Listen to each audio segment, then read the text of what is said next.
Today we are typing Kate Bush, and she was requested to us by one of our viewers. So thank you for this request, and we will credit you in the description box below. So Kate Bush is an English singer, songwriter, pianist, record producer, and dancer. In 1978, at the age of 19, she topped the UK singles chart for 4 weeks with her debut single, Wuthering Heights, becoming the first female artist to achieve a UK #1 with a self-written song. She has since released 25 UK top 40 singles. Yeah, I remember I had never even heard of her until I met you and you Yeah, introduced me to her. And I thought, I've never heard of this woman before.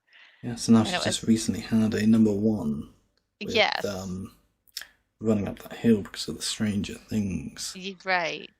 usage, which is yeah, I don't think that's ever happened before after like 30 something years.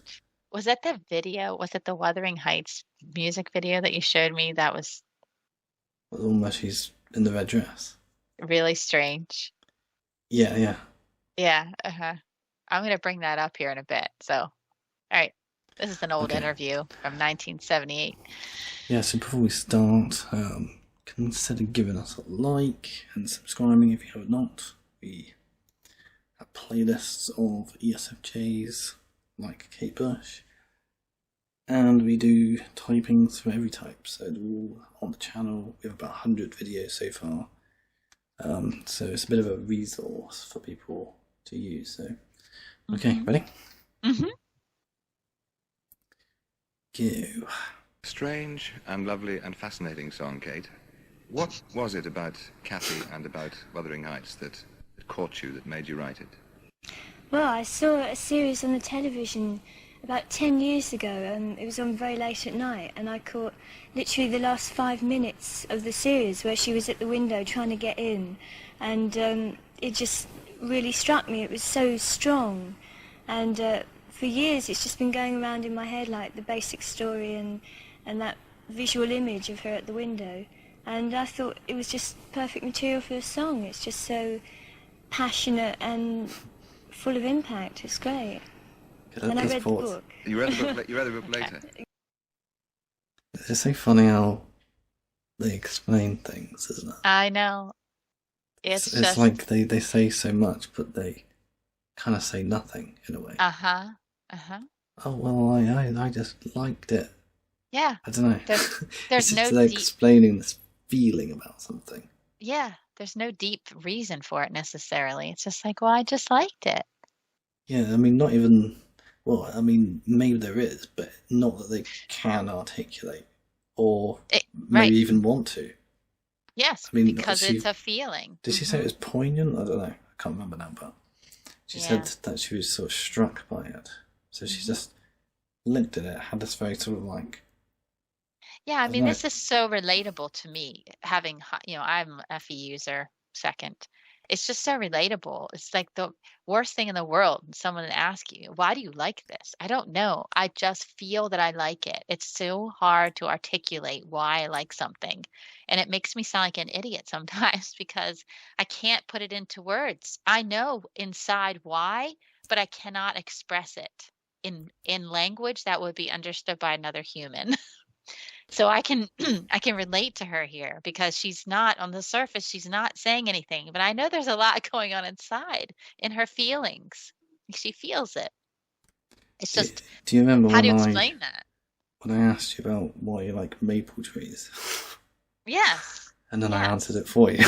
Yes, because why do I like a particular flower, a tree? I don't know. I feel that I like it. I have a very deep connection to it, but I can't articulate it. Yeah, and then you come along and explain why. So, I mean, I can already relate to her Yeah, with the FE. the word that comes to mind with this sort of high FE type is afterthought. It's like Mhm.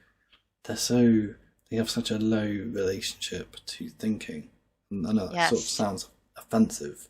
I'm not No, it's saying they're not. stupid.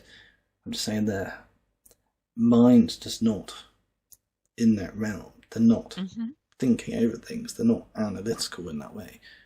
They're just so much more absorbed with how they feel and the things around them.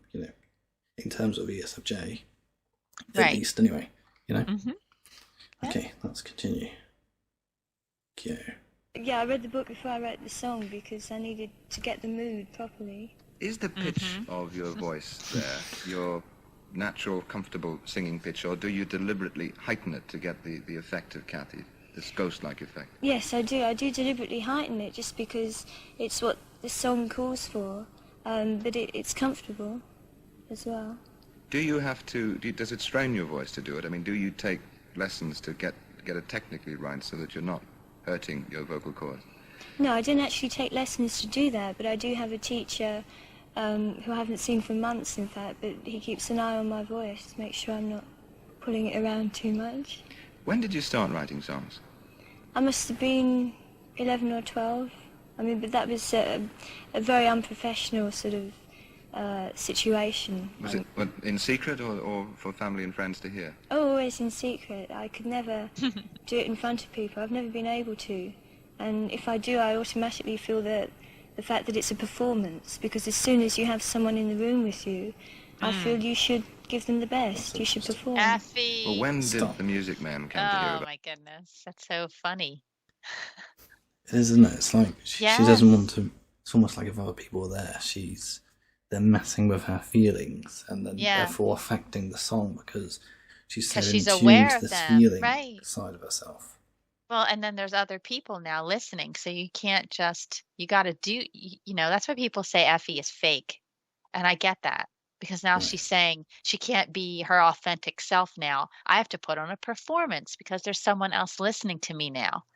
And that's why I think FI people think Effie is fake. Yeah, and when you put on a performance, you're Compromising. performing, you're sort of changing, and you're compromising, like you said. Yes, it's kind of like people are muddying your water and sort of dragging you off course in a way. Right, because all of a sudden there's people listening. We care what other people think. It just influences that then. It messes it up. I mean, I'm the same way. Like my best public performances come, like I did a play one time and I was playing the piano and singing and I was behind a curtain and no one saw me. And I put my heart into that because even though I knew there were people there, they couldn't see me. They didn't know who I was. That was probably one of the best performances I ever gave because I felt like I could be my most authentic self because it disconnected me from them. So I totally understand where she's coming from with this. Yep. Okay. Let's go again. Yeah. About you and how?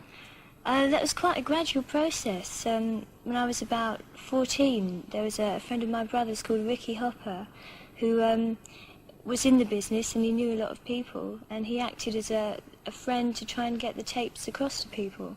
And after some trying, there was no response. And he knew Dave Gilmour from the Pink Floyd. And Dave came along to hear me because at that time he was scouting for struggling artists and he'd already helped a band called Unicorn. And he came along and heard me and he put up the money for me to make a proper demo with arrangements and selected songs and we took it to the company. And you were what age then? About 16? Yes. But the company then asked you, as I understand it, to sort of go away and write more and develop your voice, and they didn't at that stage want to release a song by you? No, that's not quite true. They didn't tell me to go away. I signed the contract, and there was just feelings that we weren't sure how to handle it. I mean, I myself felt that I was very young at that time, and not capable of handling the business. I didn't know anything about it, and I think they were also worried that I was too young, and that they were looking on it as a long-term project. So this is what I wanted to discuss. So you showed me that music video, and it's weird. Okay, so she's typed as an INFP. So this is the problem we see, and we made a video about this. A lot of ESFJs get mistyped as ENFPs, and I think those are the more, I don't want to say extroverted. They're not as shy, maybe ones that are more out there kind of thing. In this interview, and again, I haven't watched a whole lot of her, but she strikes me as more of a shy kind of person. Right. She's quiet. She's not really, but I think what people see in ESFJ, they see the NE. I mean, newsflash, ESFJs have NE and you're going to see it. That doesn't mean they're intuitives. So if Right. you look at that video, you could very well say, "Oh, she's an INFP. Look at the NE. You know, Yeah, I mean, she's we did initially. Do you yes, remember? yes, yes." Because it was so strange in that NE. Again, you Yes. and I, we see NE as like this. Yeah, it's hard to put it into words, but it's intuition like ours, but it's out there somewhere, Yeah, and we recognize it. it's like the embarrassing older Yes, brother or something, right, which is like, oh exactly. goodness, Yes. And so you keep can look that at in that your video. mind. Yeah, and I think people can see her NE, but that doesn't make her an intuitive. So it's interesting to me to see her typed as INFP. She's a shy, quiet ESFJ. I mean, my mother was just like this. My mother was an ESFJ, but she was very shy and very quiet. She wasn't out there, Yeah, it's a like bit of a some of them that misconception. Like it is. people think an ESFJ would have to be kind of out there and extroverts, but they're actually more often than not quite shy people. They can be, yes. Yes. I feel like Um, most of the ones that I've had in my personal life have been on the shy side. yeah, I think they are. They're very sort of hesitant. They have like sort of like a lack of confidence Yes. in a lot of ways, I think. Hmm. Um, yeah, so if with the ENFP, we do have that video, like you said, so we put that in the top right hand corner, so you can go and watch that, and we just sort of explain why they get they mistype ESFJs as ENFPs all the time. Hmm. So go and check that out. And I think, like I said, because she's a quieter one, she would get mistyped as INFP because they're Right. seeing the NE. Hmm. Yep. Yeah. Yeah. Yeah, I think the stereotype really for ESFJ is the sort of cheerleader, loud cheerleader kind of feeler person, you know, Yes. And that's not not how they always the really are, case. which is Hmm. kind of shy and withdrawn a lot of the time. Yeah. I just find it hard to believe that someone could ask her questions about why did you choose if it's a feelings sort of based thing. I know from personal experience with INFP in my own life, like they know why, if you ask them a feelings based question, they love those kind of questions. They can speak to it for hours. My own Yeah, sister, she laughs at me that I can't explain myself. She always says to me, such a feeler, like implying that I'm not because I can't express myself the way she does you know? It's just so interesting. But an FI user, whether it's an INFP or ENFP, they're going to have a reason or they're going to be able to speak to why they feel so deeply about a song or the lyrics or whatever, if yeah. they If want to you ask explain it. an FI person something personal about their work, um, Right. Or even they're not. they're inspired by, then that's such an opportunity. It's so thought provoking.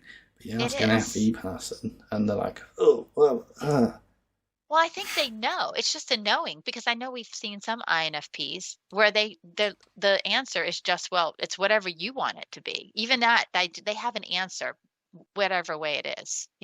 It's either is personal, and they can speak to that, or it's just something that they just did in the moment. It didn't necessarily have meaning in that way, but they're able to answer the question. FE gets the deer in the headlights look like, uh-oh, why? Oh boy. I don't know what to say about this. I feel it, but I oh don't know how to boy, not explain it. again." Yes, not again. Here we go. These questions, that they always seem to get asked.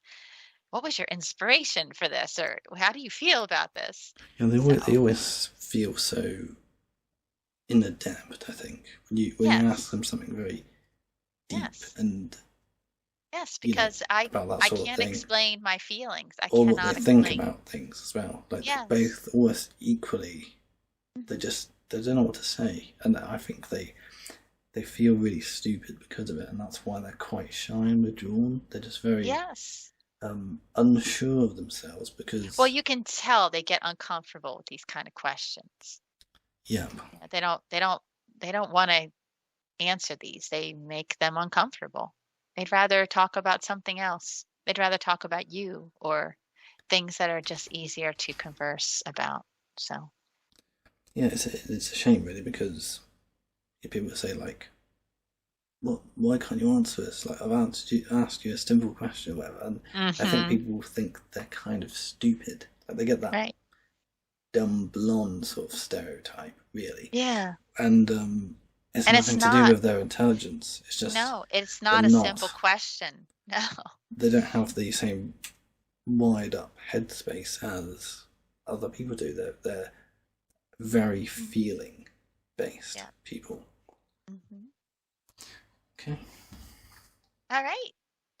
That's good for Kate Bush. Thank you for the suggestion. See you in another video.